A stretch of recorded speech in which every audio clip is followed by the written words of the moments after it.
Showing up is living life authentically. I'm Nancy Regan. I'm on a mission to connect with fascinating people who are contributing to the world around them in dynamic ways, making it a little better, brighter, or more beautiful. Join me for the journey.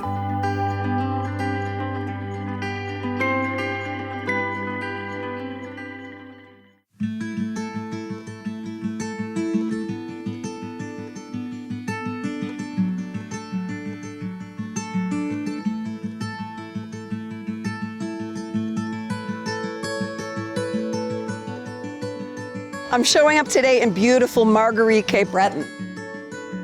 One of the beautiful things about Cape Breton is that every time you turn a corner, you're encountering a different kind of landscape, from fields of hay to beautiful mountains to gorgeous salmon rivers.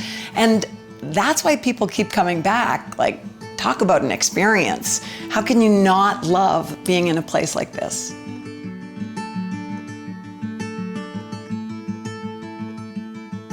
Mac Graham is my nephew. I'm married to his uncle. Ever since I married into this big Cape Breton family I'm a part of, I've been witness to Mac's attachment to Marguerite. It's all about his mom, Norma, who he lost at a young age. This place was home to Norma and her family going back generations, so it's no wonder it's special to Mac. I also think that it's special to so many other people because of the authenticity. Like, this is a place of showing up and coming together and being, just being. Cape Breton Backcountry Adventures is my business. It is a Jeep tour business. We do on-road tours, we do off-road tours, and we actually do a mix of both as well. I was a snowmobile, ATV, Jeep guide in Whistler, British Columbia. And so I spent about 4 years out there being a guide and kind of worked my way from a beginner guide up to a backcountry guide. And I always wanted to do something back here. I wasn't exactly sure what that would be. And so we came back and we thought about snowmobiles and ATVs a little bit, but we wanted to start out with Jeeps and really connect with the people that we bring out. I think the best part about guiding and what I learned out west was you can connect with pretty much anyone of any race, or doesn't matter what language they speak. You can be in a Jeep with someone and speak completely two different languages and connect on the views that you're seeing, that the world, the beautiful Mother Nature gives.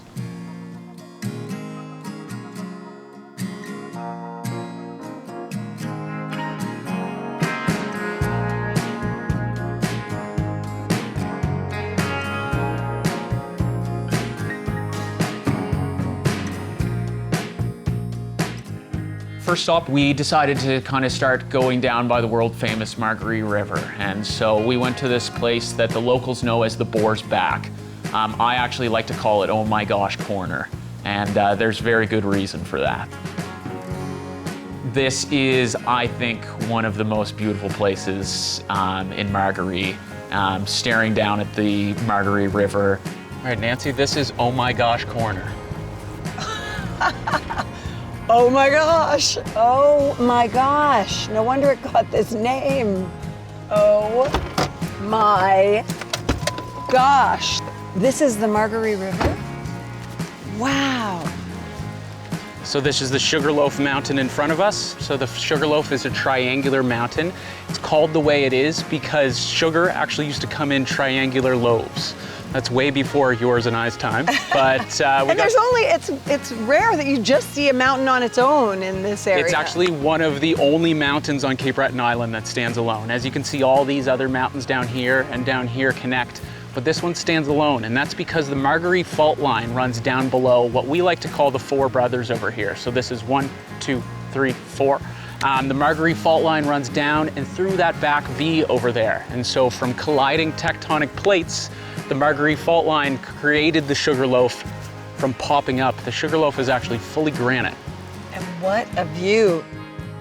Oh my gosh. That's like 3 full sentences to represent that view.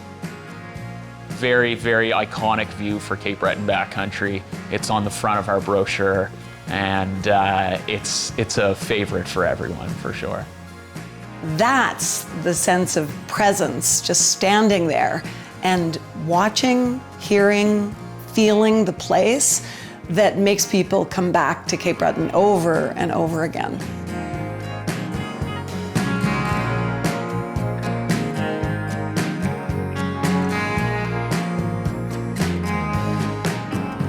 So Nance, I think we should pop down here. Have you ever skipped a rock before?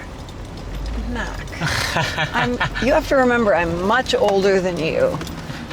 Do I sense a challenge? Like, are you trying to get competitive on me for skipping rocks? A little bit of a city girl. Come on.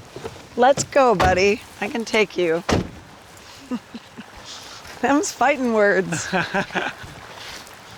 Careful, you could get pushed into the river. That's it. You've got to get just the right rock.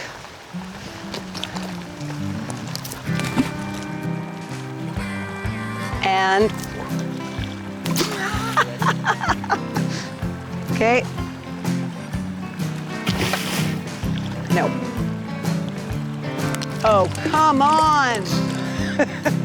Okay. Sorry. What we want to do, finger on top. Yep. Get down low and flick. Okay, center of gravity low. I'm ready. And no. Oh, that was it. The water's right there. You're grounded. I'm gonna pretend I'm a Marguerite girl. Okay. You're not a Marguerite girl. Sorry. Finger on the top. You remember the flick? Good posture. Flick. That's it. That's it right there. That was like 25 skips. Yeah, well, okay. You listen to me. Thank you, and no crowd to see me. Where's the crowd goes Where's wild. the crowd? After a few tips, Nancy was able to maybe skip like a pro. We'll be still working on it for sure, though. Okay, so I thought I was better at skipping stones than I may be, perhaps, and Mac may have a leg up on me, but he's had a lot more practice. To be on the stones beside that river and to know the number of people who have come and gone fishing through the generations and catching salmon and enjoying that sense of peace, beauty, and presence in that area, you just have to stop and be humbled, not only by the beauty, but also by the history, and you just breathe it in. So spending time with you like this makes me understand in a visceral way what pulled you back here. Like, you were in Whistler, beautiful place, world class, you know, outdoor sports, but I get why you had to come back here.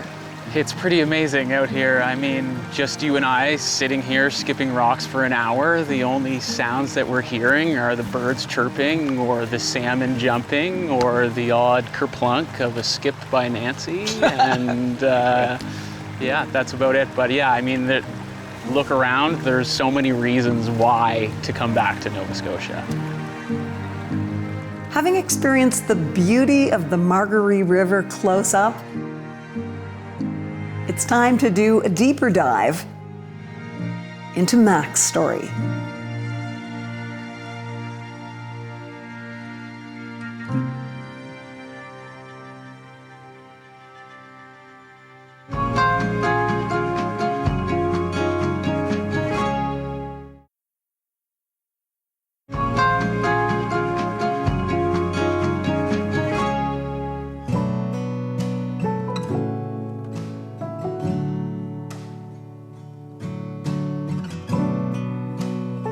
The Normaway Inn is very special to me for many reasons.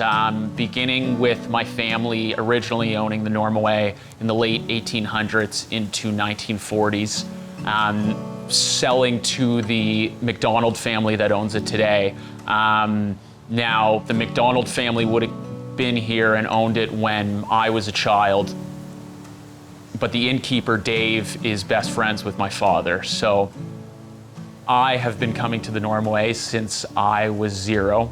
My family, my grandparents got married at the Normaway. My parents got married at the Normaway. So it's a little bit of a family heirloom for sure. I remember coming to the Normaway forever. I have a lot of personal memories of the Normaway because I've spent a lot of time here over the past 20 years since marrying into a Cape Breton family. And when I think about Mac, I can't help but think of this place because his parents met here. And his mother was a true beauty who was known throughout the area, not just a beauty outside, but truly inside. Today, Mac showed me a picture of his mom, Norma, who he lost at the age of 5, sitting in a corner in the Normaway, smiling her gorgeous smile. And I feel her spirit every time I'm here.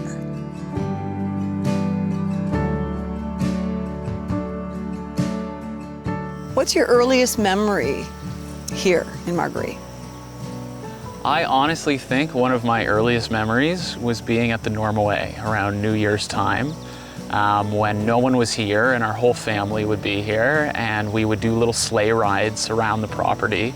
And it was just the magic of everyone being together. And I must have been, I would say, about 4. And yeah, just being at this beautiful place that we are at today. I think the main core memories just came from like everyone hanging together in Margaree. It was kind of the meetup spot for my mom's side of the family, of every set of cousins coming together and spending those amazing times together, of whether it's running through the field and just playing on hay bales and stuff like that, to jumping in the river, or just the sense of all being together, I think, is where my core memories come out of in Margaree. It's impossible not to talk about the fact that you lost your mom at such a brutally young age. You were 5 years old, and I wonder how that loss, you know, a lot of kids might have stopped coming here so much because this is where your mom's family was from, but it did the opposite for you. Yeah, it was honestly just the complete opposite for me. It almost drew me more to maybe the connection of her and the way it just made me feel while I was here. I mean, nothing feels better as well to be in your mother's birthplace and maybe a friend from high school see the Jeep and come up to me and say, "Now where do you fit in?" And I say, "Well, I'm Norma's youngest." And they say, "I was really good friends with Norma," and it almost, there's a little special connection happens right then and there. And I just know that this is the spot for me, whether it's a full-time living place or a place where I just get to show other people how beautiful this place is and how much it really means to me in the end. Do you have a sense that Norma loved it here that much? Oh, I sense, it's a feel, it's a thing, for sure. I mean, yeah, she loved it here. She would, if her and my father were having an argument, she would pack up the car, put the kids in the car and say, "Well, I'm going to Margaree, so good luck. You can find me, I'll be there." And that, we loved that. We were like, "Margaree, let's go," you know, so. Yes, a fight. Yes, Going on vacation. Yeah, so, no, Margaree was our home spot. It was, as much as Halifax, of course, where it was our home, Margaree was our home. And that was, it was such a connection to Margaree. And I think, yeah, our mom made that connection and we kept that connection going, really. And it's the people, it's the views, it's just the feel, it's the smells, it's the, home. You know, when you walk in after a long trip of vacation, you walk into your home and you go, it's home. I just want to be home. Every single time I drive back into Marguerite, you roll down the windows and go, I'm home, you know? Yeah. So it's interesting because, you know, it took me a lifetime's journey to figure out this whole showing up thing. Yeah. And for me, it felt like a long time in my world on TV and not on TV. I was wearing this mask to show the world that I had it all together and who I was, and I was hiding parts of myself that I didn't think were likable. And it wasn't until I found self-acceptance that I felt I could really show up in the world. But there have been certain people that I've met through the years that are examples. And I knew your mom a bit, but she's one of those people who, from every description I ever heard, it was like Norma McPherson was showing up. Oh, she was just the realist, you know? Like, she was gonna tell you how it was. She was going to, if my father was coming home and talking about this and talking about that, she would kind of jokingly, but put him in his place and be like, oh, well, Jack, remember, you're just a Cape Bretoner. And, you know, so she was the realest of the real. And I think that shows a little bit through me, my brother and sister as well, in little tidbits. What about you in your life? Do you feel like you've made that kind of journey where you had to come back to being your true self? Do you think you always were? Yeah, I mean, I think everyone has to go and find who they are. And I think going out to British Columbia, and I find as horrible as it sounds, sometimes you have to hit rock bottom to find out who you are. And some of that happens by change. And so when I moved out to British Columbia, I didn't have any friends. I had 0 friends, actually. And I kind of laughed to myself here and there because I was like, I'm not a loser. I just I just haven't been around here to make enough friends. But then you end up doing things by yourself, but you really find yourself. And I don't want to sound too cliche there, but you really find out who you are and what you like and what you don't like and what you like about yourself and what's real and what isn't. I mean, change is inevitable and it's scary, but it's the thing that changes you the most. And so I was guiding out there and I was flourishing guiding out there, but there was this piece missing, and what that piece was home, really. And so how could I connect all of those things together, really? And I thought, I mean, let's try and do something like this back home, and we have that much more of a connection to tell the story and really engulf people in the story and the history and stuff like that. So, yeah, I think that's kind of where it comes from.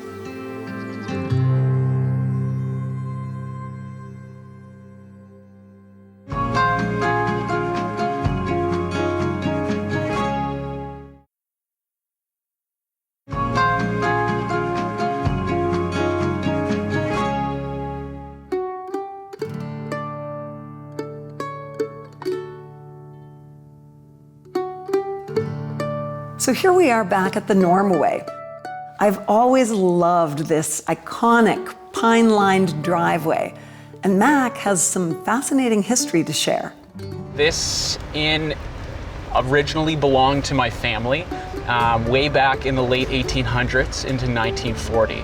Now, my great-grandfather picked up each and every one of these trees in Halifax. So that's actually my favorite part, although the Normaway is beautiful all around. Does it make you emotional to see them and to know that?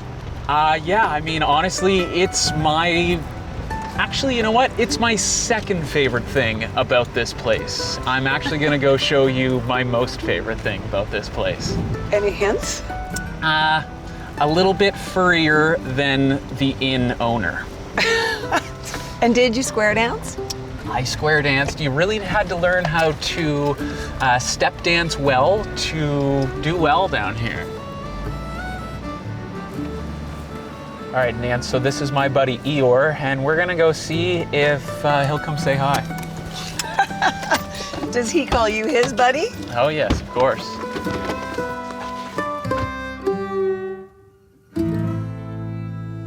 Guests never actually believe how true of friends Eeyore and I are. And it's a little trick every time I come in where Eeyore will have his back fully to us, and I'll say, we're gonna hop out of the Jeep here and go say hi to my buddy Eeyore. And most people stay in the Jeep and don't believe me at all that Eeyore is gonna come over it. Okay, let's see your trick. Eeyore! No way. No way. Did I not tell you? Come here, buddy. Unbelievable. This is my best friend, Eeyore. Oh. Eeyore is about 28 years old. I am 29. We have known each other my entire life. No. No wonder he Isn't that comes right, immediately. Eeyore? Isn't that right, buddy? Sweet. So some people have a family dog. I have a family Eeyore. You have a family donkey. It's so fun to meet Eeyore, but there's also this beautiful sensitivity in the relationship between Mac and Eeyore. Give me an ear. And you don't see it at first, it's all just fun and games, but then when you see the moment between them, it's like, oh. Because friends are for life. There's Mac Graham. So give me that last piece of carrot. That's when you see his character, his sweet, soft soul, and his sense of humor all wrapped in one. Magic. Pretty amazing.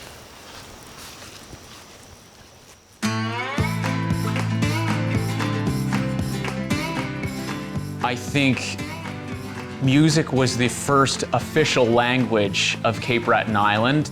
Even though there were people from all different parts of the world here originally, we had Gaelic speaking, English speaking, French speaking, but I think music was probably the universal language. I brought Nancy to the barn dance. She made lots of excuses before we hit the dance floor of I'm rusty and I don't think I can do this and that. She did fantastic. She might have been one of the best step dancers down here. One of my favorite things about the barn dance was the caller.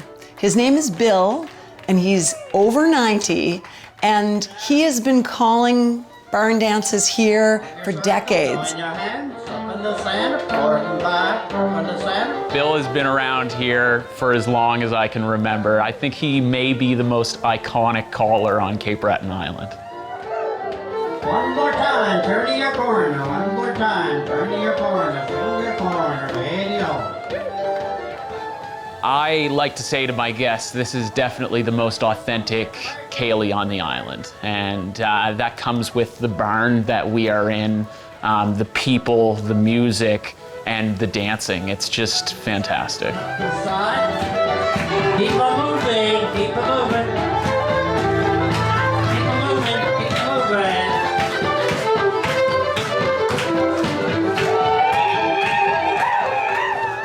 There's too much here on Cape Breton Island, in Marguerite, in the Normaway Inn. There's too much here not to come back.